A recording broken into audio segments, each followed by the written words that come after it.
Bonjour à tous.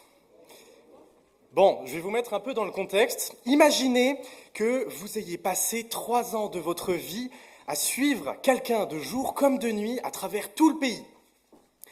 Pas un influenceur sur les réseaux sociaux, mais le Fils de Dieu, Jésus. Quelqu'un qui guérissait des malades, qui mangeait avec des gens que tout le monde méprisait, qui te regardait et avait la sensation de te connaître réellement. Et puis un jour, il est mort. Il a été arrêté, jugé et crucifié. En 3 jours, tout s'est effondré. C'est dans ce contexte que se trouve le texte que nous allons lire aujourd'hui dans l'Évangile de Jean, chapitre 20, et j'appelle Elda pour le lire. Est-ce qu'il y a le micro, Jean ?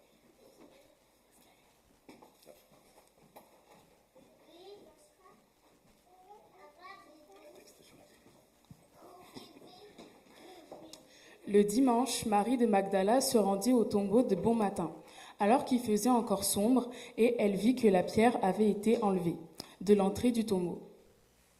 Elle courut trouver Simon-Pierre et l'autre disciple que Jésus aimait, et leur dit : « Ils ont enlevé le Seigneur du tombeau, et nous ne savons pas où ils l'ont mis. » Pierre et l'autre disciple sortirent donc et allèrent au tombeau. Ils couraient tous les deux ensemble, mais l'autre disciple courut plus vite que Pierre et arriva le premier au tombeau. Il se pencha et vit les bandelettes posées par terre, cependant, il n'entra pas. Simon-Pierre, qui le suivait, arriva et entra dans le tombeau. Il vit les bandelettes posées par terre. Le linge qu'on avait mis sur la tête de Jésus n'était pas avec les bandes, mais enroulé dans un endroit à part. Alors l'autre disciple qui était arrivé le premier au tombeau entra aussi, il vit et il crut. En effet, il n'avait pas encore compris que, d'après l'Écriture, Jésus devait ressusciter. Ensuite, les disciples repartirent chez eux. Cependant, Marie se tenait dehors près du tombeau et pleurait. Tout en pleurant, elle se pencha pour regarder dans le tombeau.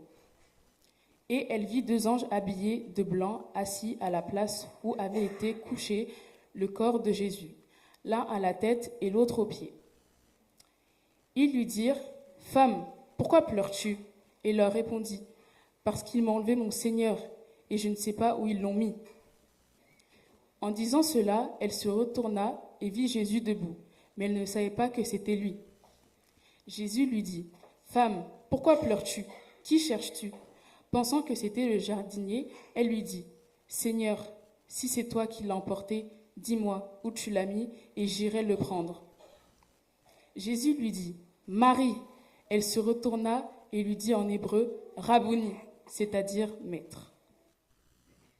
Jésus lui dit : « Ne me retiens pas, car je ne suis pas encore monté vers mon Père, mais va retrouver mes frères et dis-leur que je monte vers mon Père et votre Père, vers mon Dieu et votre Dieu. » Marie de Magdala alla annoncer aux disciples qu'elle avait vu le Seigneur et qu'il lui avait dit cela. Merci beaucoup.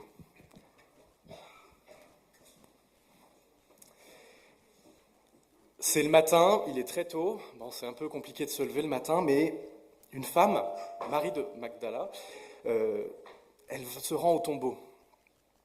Sauf qu'en arrivant, elle se rend compte de quelque chose, c'est que la pierre a été roulée. Le tombeau est ouvert. On arrive dans cette première partie du texte qu'on pourrait un peu appeler la course. Parce que Marie, elle court prévenir Pierre et l'autre disciple, le disciple que Jésus aimait. Et là, il se passe quelque chose que je trouve d'assez humain. L'autre disciple, il court assez vite, et il arrive le premier, mais il reste devant le tombeau, il reste figé. Il hésite. Pierre, quant à lui, il arrive un peu après, mais il rentre directement. Il n'hésite pas, il fonce. Je trouve que c'est vraiment humain d'avoir ce trait de caractère de se dire « Ah, je ne sais pas si j'ai envie d'entrer ». Et Pierre qui n'hésite pas, quant à lui, qui rentre directement. Je pense que ça nous arrive tous. Pierre, il rentre, il voit les linges qui sont posés là, le tissu qui enveloppait la tête de Jésus, qui est soigneusement plié, mis à part. Il n'y a pas de désordre, il n'y a pas de signe d'effraction, de vol. Il s'est passé quelque chose ici, mais on ne sait pas quoi. Mais ce n'est pas une effraction. L'autre disciple, alors, rentre dans le tombeau et dans le texte, il dit quelque chose d'assez fort et d'assez sobre. Il vit et il crut. Il ne comprend pas tout ce qui s'est passé, mais il croit. Puis les disciples rentrèrent chez eux, c'est tout, ils partent. Il n'y a pas plus voilà, ils ne savent pas quoi faire, ils rentrent chez eux. Marie, quant à elle, elle est toujours ici dans cette scène, mais elle reste. Et on arrive dans cette seconde phase du texte qui est bouleversant, je trouve. Marie, elle se retrouve seule face à ce tombeau, elle cherchait un corps à pleurer, mais il n'y a rien. Elle regarde à l'intérieur et elle y trouve 2 anges assis là où le corps de Jésus était posé. Ils lui posèrent une question. « Femme, pourquoi pleures-tu » Elle répond « Parce qu'ils ont enlevé mon Seigneur, je ne sais pas où ils l'ont mis. » Elle se retourna et il y avait quelqu'un derrière elle. Elle pensait que c'était le jardinier. Et cet homme, qu'elle pense être le jardinier, lui posa une question. « Pourquoi pleures-tu ? Qui cherches-tu » Elle dit « Seigneur, si c'est toi qui l'as emporté, dis-moi où tu l'as mis, j'irai le chercher. » Et l'homme lui dit « Marie ». Juste à son prénom, Marie, qui n'avait pas reconnu que c'était Jésus derrière elle, juste par le fait que Jésus l'appelle par son prénom, elle a reconnu immédiatement que c'était Jésus. Et je pense que c'est le moment le plus puissant de ce passage. Elle cherche un mort, elle cherche un corps à pleurer et elle ne reconnaît pas Jésus. Mais au moment où Jésus l'appelle par son prénom, elle comprend. Jésus dit quelque chose dans l'évangile de Jean au chapitre 10, verset 14. « Je suis le bon berger, je connais mes brebis et mes brebis me connaissent. » Et ici, Marie, c'est la brebis. Elle reconnaît que Jésus l'appelle par son prénom. Et Marie a tout de suite capté. Et je pense que Jésus connaît autant Marie qu'il ne connaît chacun d'entre vous. Mais on reviendra sur ça un peu après.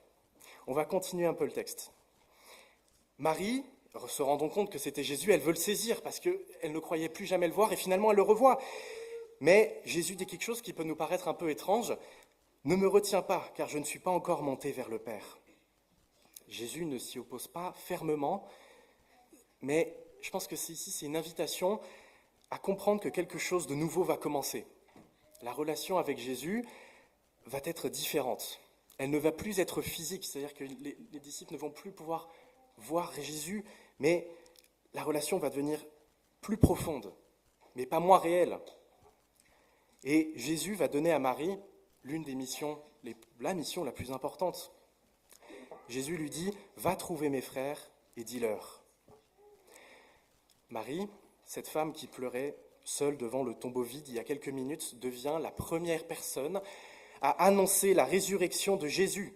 Dans un monde où le témoignage d'une femme ne valait pas forcément grand-chose, Jésus a choisi Marie pour être la personne qui va porter en premier cette nouvelle incroyable. Jésus est ressuscité. Amen. Mais pour nous, qu'est-ce que cela veut dire ? Personnellement, je n'étais pas là il y a 2000 ans. Du coup, je n'ai pas pu voir ce tombeau vide, je n'ai pas pu voir Jésus m'appeler par mon prénom dans ce jardin. Et pourtant, ce matin, on se retrouve là, nous. Et pourquoi on s'y retrouve ? Et je pense que Jésus, il nous invite. Jésus, il nous invite et il nous dit « Je veux te connaître plus. Toi, je veux te connaître personnellement. » Pas la version que tu peux montrer, que ce soit sur les réseaux sociaux ou que ce soit Instagram, TikTok, mais toi, personnellement. Il connaît des trucs sur toi que tu n'as jamais osé parler à quiconque. La honte que tu peux garder pour toi. La peur que tu caches, que ce soit derrière l'humour ou derrière l'indifférence. Jésus, lui, il ne recule pas.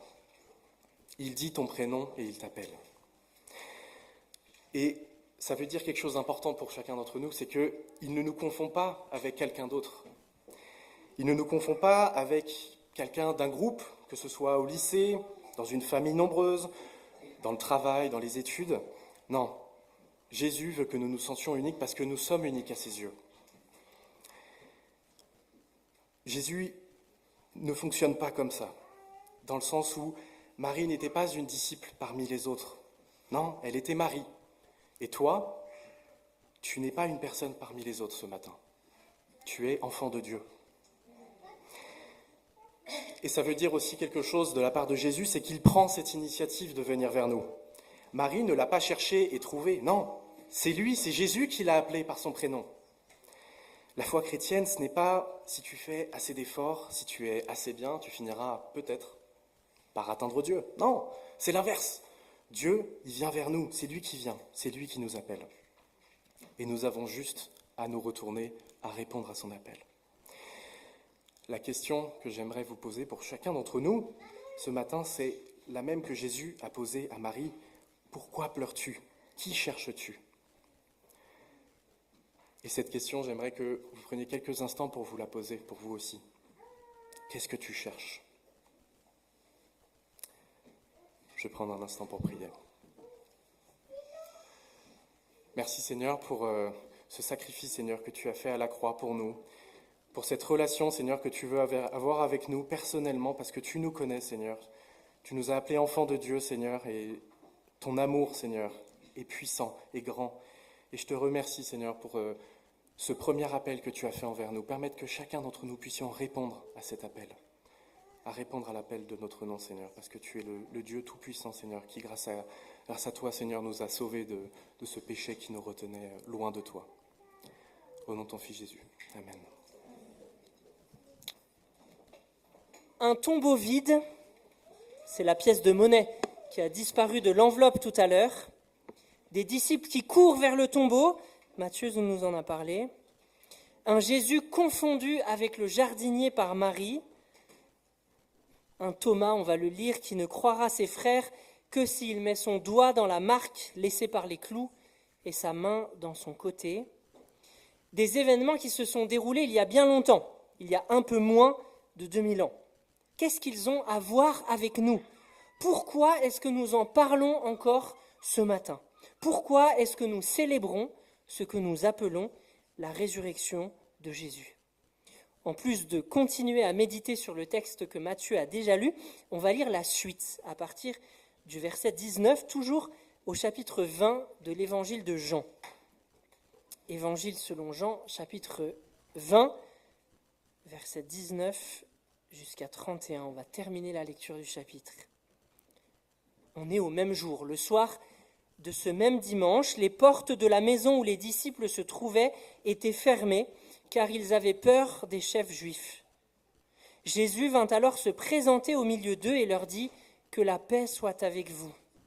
Après avoir dit cela, il leur montra ses mains et son côté. Les disciples furent remplis de joie en voyant le Seigneur. Jésus leur dit de nouveau « Que la paix soit avec vous.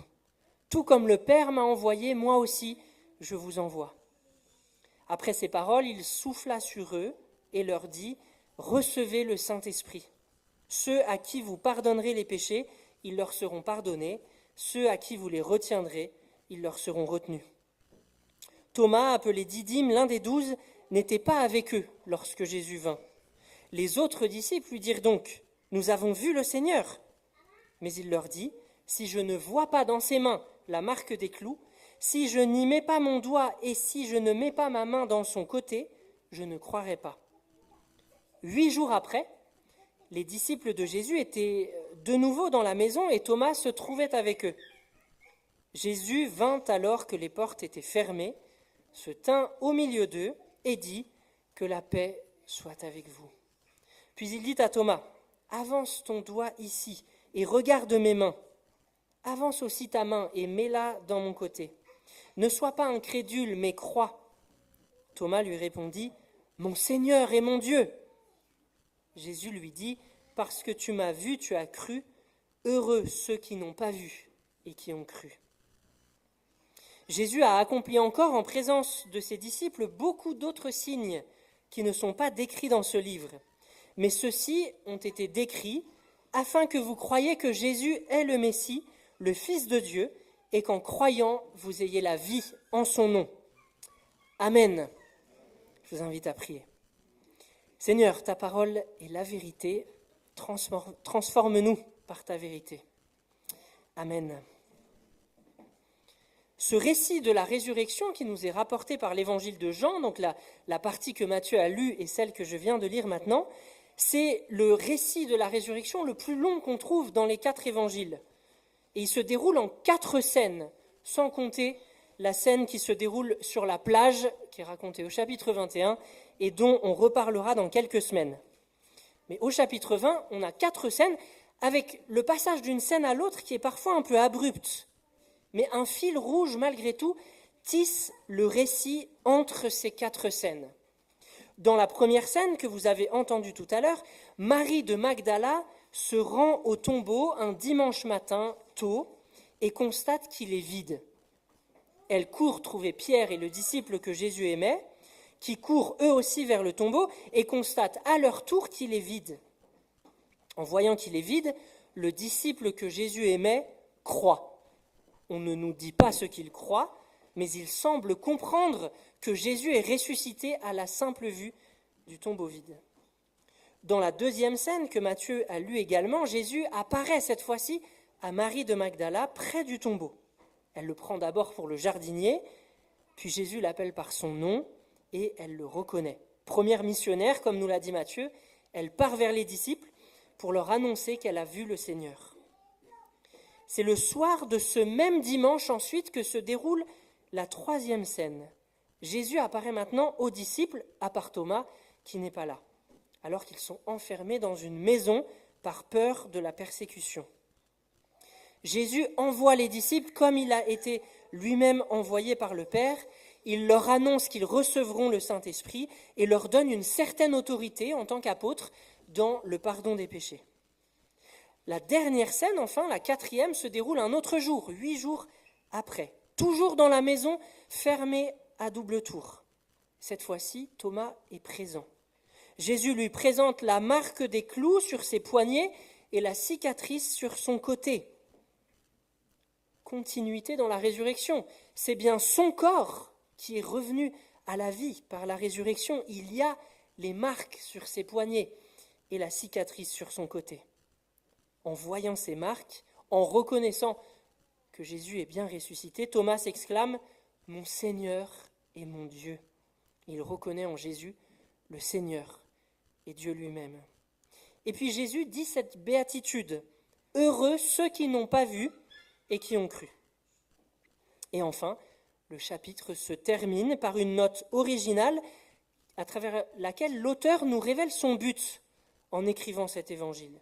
Il a écrit cet évangile afin que nous croyions que Jésus est le Messie, le Fils de Dieu, et qu'en croyant, nous recevions la vie en son nom. L'auteur fait donc bien le lien entre ces événements passés et la vie de ses lecteurs que nous sommes, nous encore aujourd'hui, un peu moins de 2000 ans après.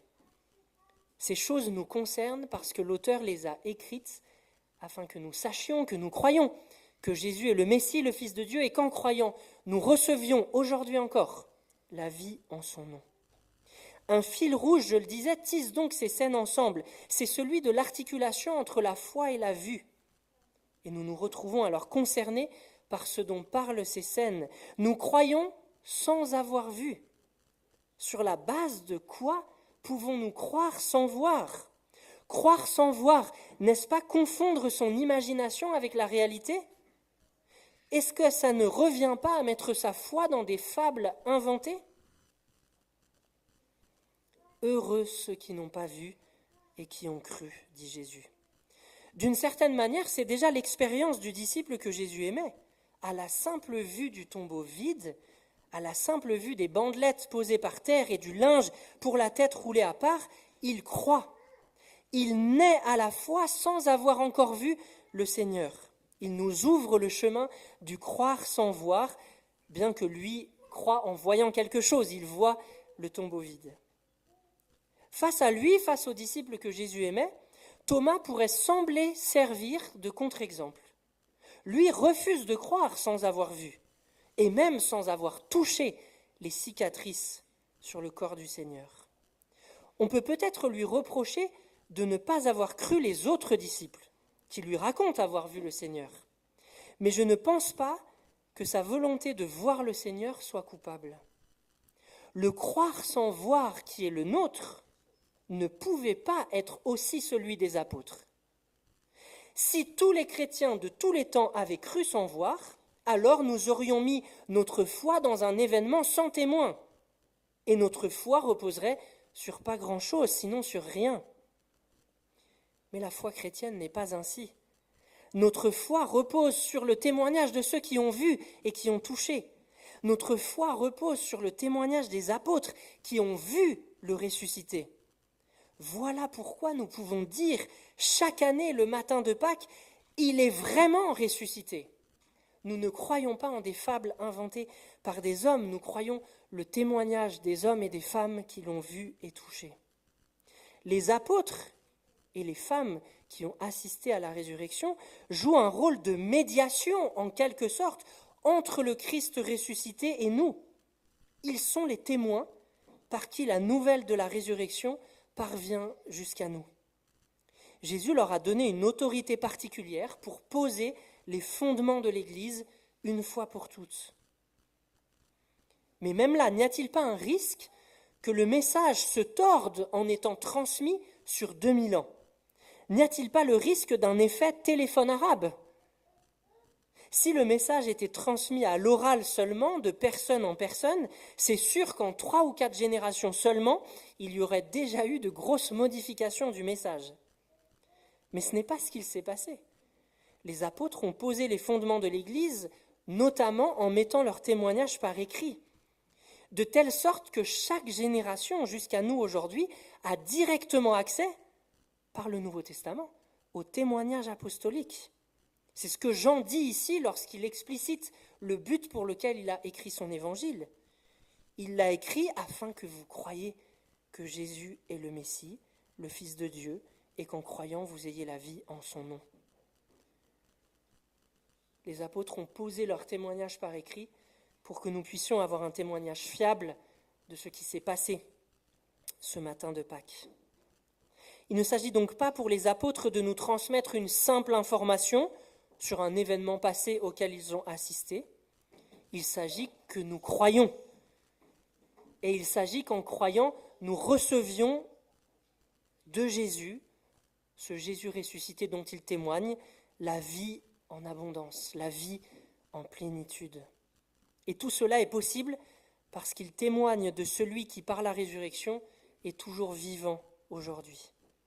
Lorsque nous écoutons le témoignage apostolique, en lisant, en méditant, en étudiant la Bible, nous sommes en relation avec celui qui était mort et qui est revenu à la vie et qui est vivant pour toujours. Et par la foi, ce Jésus vivant pour l'éternité nous rend participants à sa vie éternelle. Il nous la donne par amour. Si bien que ce qui lui est arrivé ce matin de Pâques et dont nous avons lu le témoignage, ce qui lui est arrivé nous arrivera aussi. Nous ressusciterons, nous aussi. Et ressusciter, ça veut dire ressusciter corporellement. Il y avait certainement des choses qui avaient changé dans le corps de Jésus. Marie ne le reconnaît pas.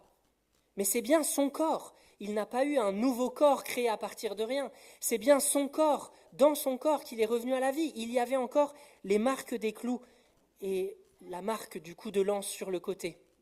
Nous aussi, c'est ce qu'il va nous arriver. Nous ressusciterons. Nous vivrons pour l'éternité dans un monde renouvelé, avec des corps renouvelés. Des corps qui ne seront plus soumis à la maladie, qui ne seront plus soumis au vieillissement, qui ne seront plus soumis à la mort, mort qui a été vaincue par Jésus à la croix et par sa résurrection. Ce qui lui est arrivé nous arrivera aussi. Nous ressusciterons par lui et de la même manière que lui. La mort n'aura pas raison de nous. Le même esprit qui a relevé Jésus d'entre les morts rendra aussi la vie à nos corps mortels et nous vivrons corporellement pour l'éternité sur une terre renouvelée. Nous ne le voyons pas, mais nous en sommes certains, grâce au témoignage des apôtres qui, eux, ont vu le ressuscité, celui qui nous appelle par notre nom. Amen. Je vous invite à quelques instants de silence, que je conclurai par la prière.